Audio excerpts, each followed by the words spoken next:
இந்த ஸ்டோரியோட ஹீரோயின் பிளாய். பிளாய்க்கு அவள் கிளாஸ்ல இருக்கிற மற்ற பசங்க மேல ஒரு பெரிய வருத்தம். ஏன்னா எல்லாருமே அவளை ஒதுக்குறாங்க, கிண்டல் பண்றாங்க. குறிப்பா அந்த கிளாஸ்ல இருக்கிற ஒரு ஃபேமஸான கேங் அவளை ரொம்பவே கஷ்டப்படுத்துறாங்க. இதனால ஆத்திரமடைஞ்ச பிளாய் அவங்கள பழிவாங்கிறதுக்காண்டி ஒரு பழைய மாந்திரீக முறையை கையில எடுக்கிறா. பிளாய் ஒரு பழைய புக்ல இருந்து இந்த மந்திரத்தை கண்டுபிடிக்கிறா. அந்த மந்திரப்படி ஒருத்தரோட பொருளை வச்சு அவங்களுக்கு சாபம் கொடுத்தா அவங்க கொடூரமா இறந்து போயிடுவாங்க. ஆனா பெரிய விலை கொடுக்கணும். அது என்னன்னு தெரியாமலே பிளாய் ஒவ்வொருத்தரா பழிவாங்க ஆரம்பிக்கிறா. பிளாய் யாரெல்லாம் பழிவாங்கன்னு நினைச்சாலோ அவங்க எல்லாரும் ஒருத்தர் பின்னாடி ஒருத்தரா ரொம்ப கொடூரமான முறையில ஆக்சிடென்ட்ல சிக்கி சாகுறாங்க. கிளாஸே பயத்துல நடுங்குது. ஆனா பிளாய் இதை பார்த்து ரொம்பவே ரசிக்கிறா.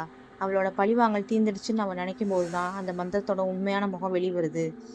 அந்த மந்திரத்தோட விதிப்படி மற்றவங்களுக்கு சாபம் கொடுக்கறவங்க அவங்களோட உடம்புல இல்லாட்டினா அவங்க ஆன்மால இருந்தோ ஒரு பகுதியை அந்த சாபத்துக்கு பலியா கொடுக்கணும். பிளாய் மற்றவங்கள சாகடிக்க சாகடிக்க அவளோட உடம்பு கொஞ்சம் கொஞ்சமா அழுக ஆரம்பிக்குது. கடைசியில் அவ யாரெல்லாம் சாகடிச்சாலோ அவங்க எல்லாரும் பேயா மாறி வந்து பிளாயை சுத்தி வளைக்கிறாங்க. பிளாய் அவ செஞ்ச தப்ப நினைச்சு ரொம்பவே அலறா. ஆனா அவ கொடுத்த சாபம் அவளுக்கே திரும்புது. அவளோட முகம் ஃபுல்லா செதஞ்சு அவளும் ஒரு பேயாவே மாறி அந்த ஸ்கூலுக்குள்ளேயே மாட்டிக்கிறா. கோபம் வரும்போது எடுக்கிற முடிவு எவ்வளோ ஆபத்தானதுன்னு பார்த்தீங்களா? இந்த கதை உங்களுக்கு பிடிச்சிருந்தா லைக் பண்ணுங்க. அடுத்து பியூட்டிஃபுல் எபிசோட் பற்றி பார்க்கலாமா? கமெண்ட்ல சொல்லுங்க. நான் உங்கள் திவ்யா. இது மிஸ்டேக் டெல்ஸ் பை திவ்யா.